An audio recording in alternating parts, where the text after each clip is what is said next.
Hello मेरे प्यारे बच्चों। तो आज कक्षा 10 त्रिभुज अध्याय 6 के प्रश्नावली 6.4 जहां हमें समरूप त्रिभुजों के गुणों के ऊपर काम करना है कि प्रश्न संख्या 6 का हल देखने जा। और ये रहा प्रश्न संख्या 6 हमारे सामने।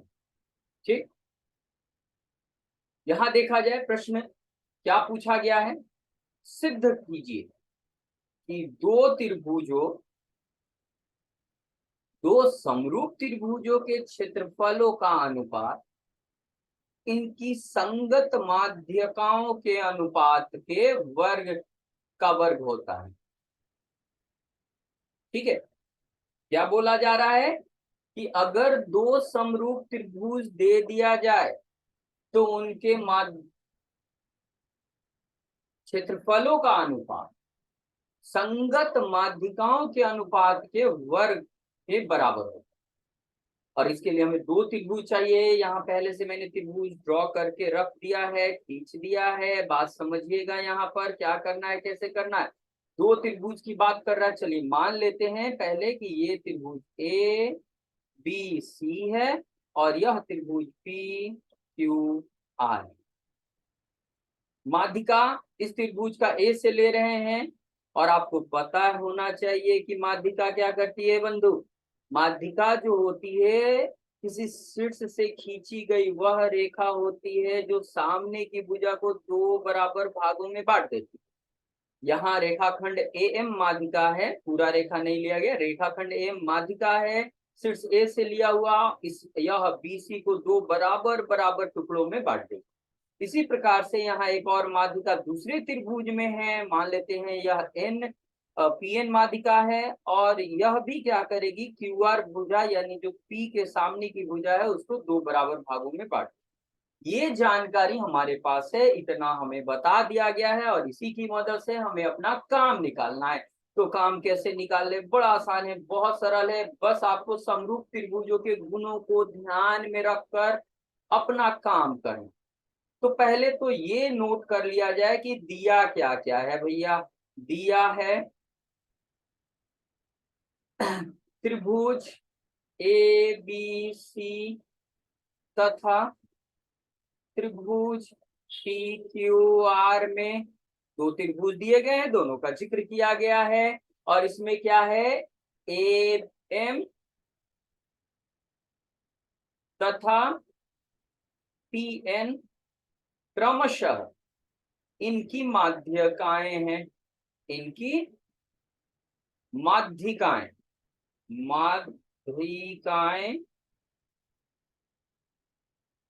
हैं। और अगर ऐसा है तो हम क्या लिख सकते हैं, देखिए यह जो लिखने जा रहे हैं हम बहुत जरूरी है और ये हमेशा प्रयोग करेंगे। माध्यिका क्या करती है, सामने की भुजा को दो बराबर बराबर टुकड़ों में बांटती है। यानी कि यहाँ बीसी के दो बराबर टुकड़े हो चुके हैं, एक टुकड़ा बीएम है और दूसरा एमसी है। तो बीएम टुकड़ा और एमसी टुकड़ा बराबर होगा और पूरा ये जो दोनों टुकड़े होंगे पूरे भुजा बीसी का आधा होगा। ये समीकरण एक ले लें, इसकी जरूरत आगे होगी हमारी। इसी प्रकार दूसरे त्रिभुज पी क्यू आर में आ जाइए।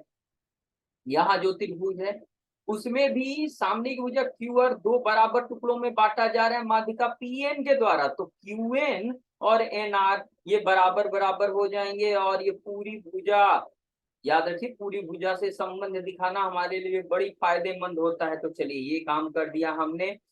अब प्रूफ करना है तो प्रमाणित करना है, सिद्ध करना है। क्या सिद्ध करना है भैया, सिद्ध करना है।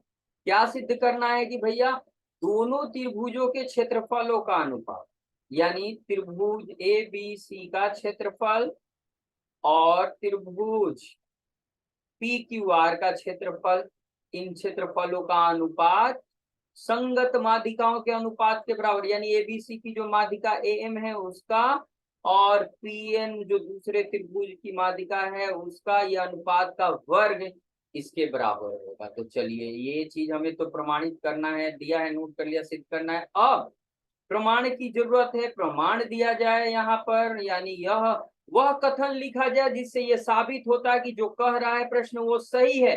प्रमाण में यही बताया जाता है, ये कथन लिखा जाता है। और इसके लिए हमें क्या क्या करना पड़ेगा, पहले तो देख लीजिए कि दोनों त्रिभुज समरूप है, ये ऐसा दिया हुआ है। तो हम लिखेंगे कि त्रिभुज ए बी सी जो दिया है उसी की मदद लेनी होती है बंधु। बच्चे मेरे, प्यारे मेरे, जो चीज क्वेश्चन में दे रखा है कि ये है, उसकी मदद हमें लेनी पड़ती है।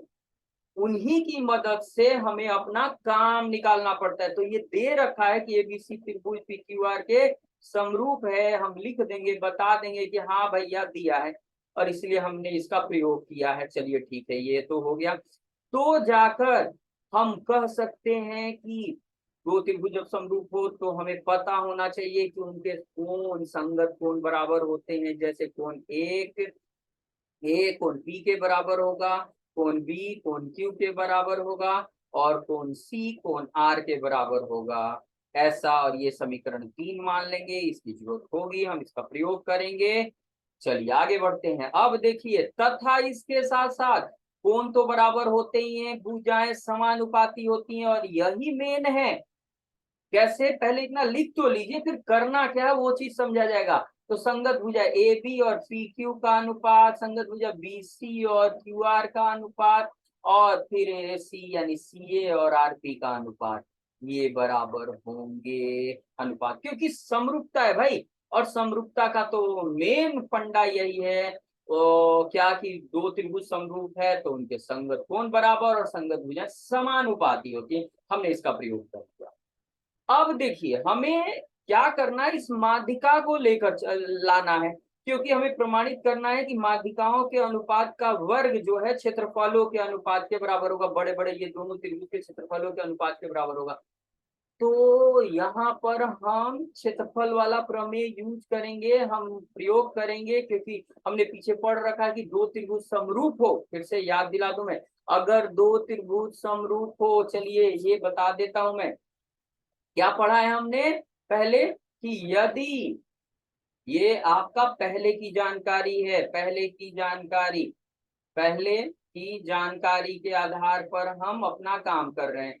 तो यदि दो त्रिभुज समरूप हो, जैसे त्रिभुज यहाँ ए बी सी और डी ई एफ ले लिया जाए, दो त्रिभुज समरूप है, तो कहता है कि पहले का क्षेत्रफल यानी ए बी सी का क्षेत्रफल और दूसरे का क्षेत्रफल यानी डी ई एफ का क्षेत्रफल, दोनों के क्षेत्रफलों का अनुपात संगत भुजाओं के अनुपात के वर्ग के बराबर हो जाएगा।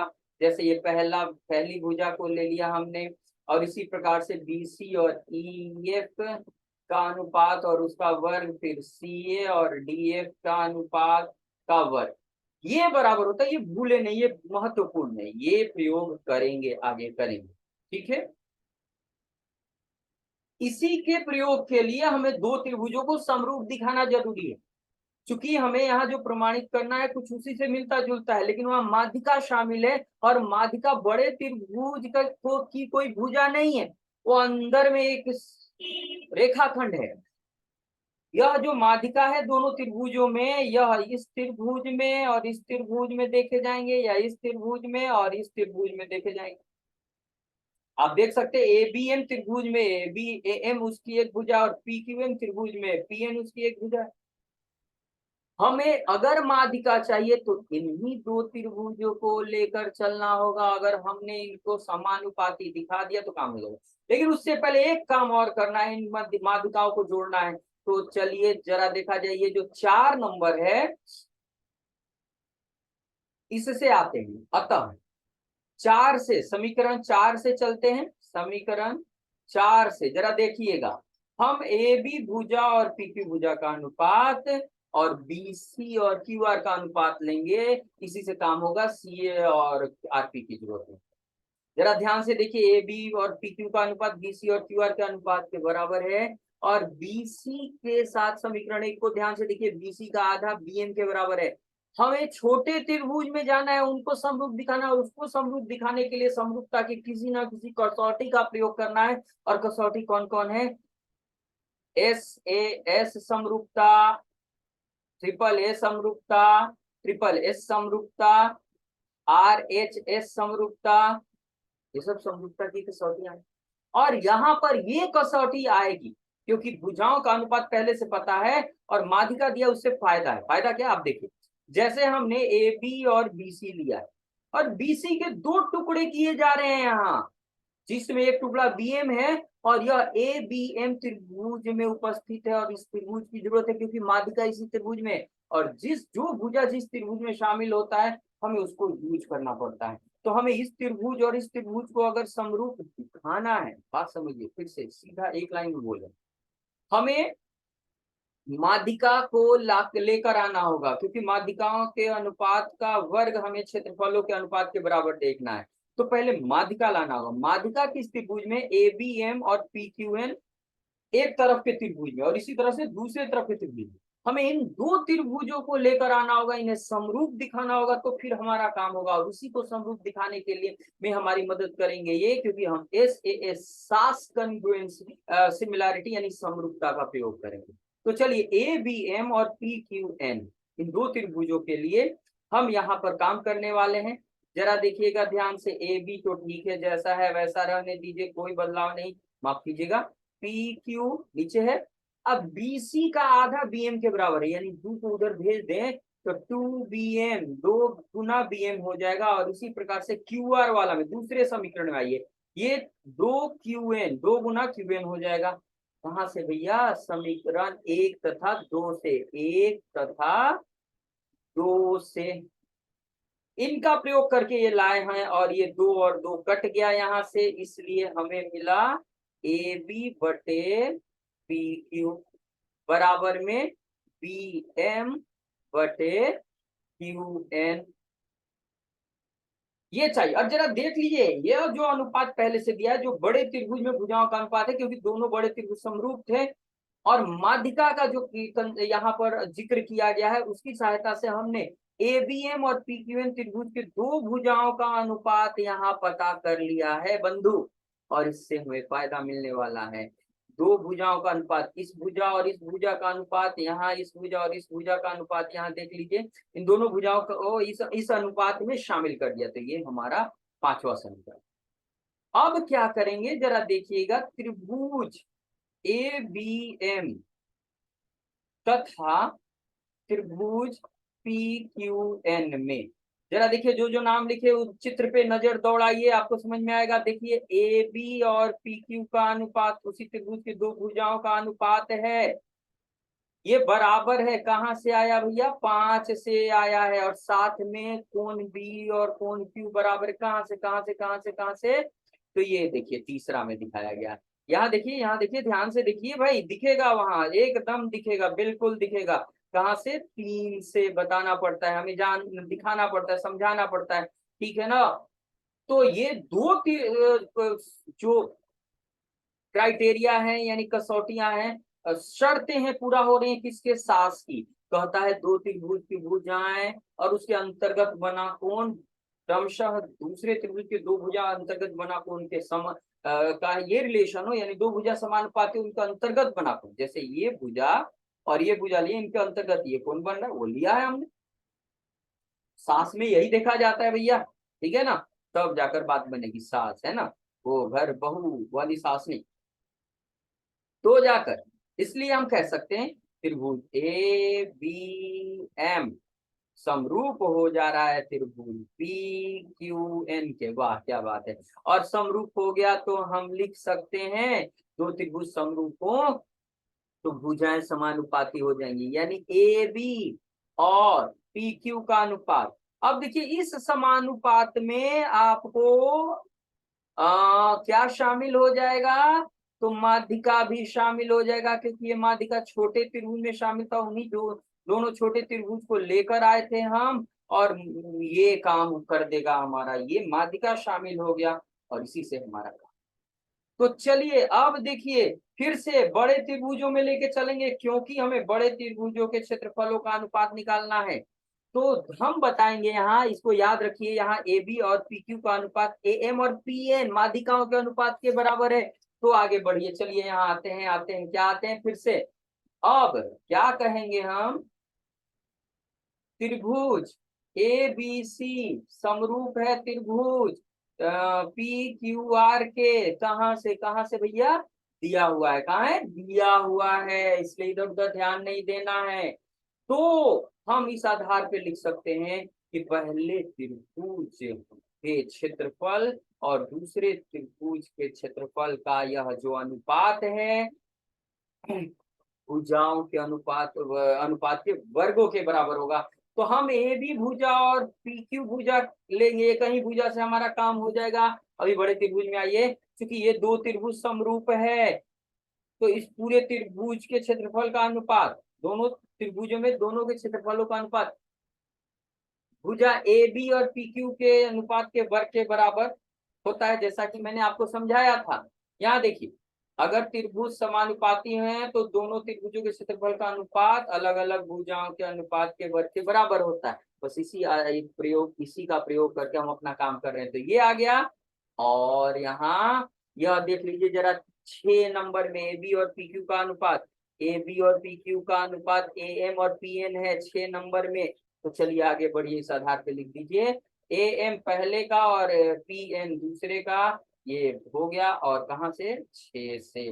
और इस प्रकार जो कथन कहा गया था, प्रमेय ने जो कहा था, वो साबित होता है कि दो समरूप त्रिभुज दो समरूप त्रिभुजों के क्षेत्रफलों का अनुपात उन त्रिभुजों के क्रमशः माध्यिकाओं के अनुपात के वर्ग के बराबर होता है। बहुत जरूरी यह प्रश्न भी है, यह एक गुण भी है, इसका प्रयोग करते हैं हम लोग अपने अलग तरह के प्रश्नों का हल निकालने। तो पूरे हल को बड़े ध्यान से, बड़े प्यार से देखिए मेरे लाल, मेरे प्यारे। अगर कहीं दिक्कत हो तो आपका कमेंट ऑलवेज वेलकम है, बहुत बहुत स्वागत है, आप कमेंट करें, कोई हेजिटेशन नहीं, कोई हिचकिचाहट नहीं होनी चाहिए। और भी आपके पास प्रश्न है तो कमेंट कीजिए जरा। और चैनल अब तक सब्सक्राइब नहीं किया तो प्लीज इसे सब्सक्राइब कीजिए, आपको बहुत, आपके मतलब का बहुत कुछ मिलने वाले हैं मेरे इस चैनल पे। धन्यवाद, बहुत बहुत धन्यवाद।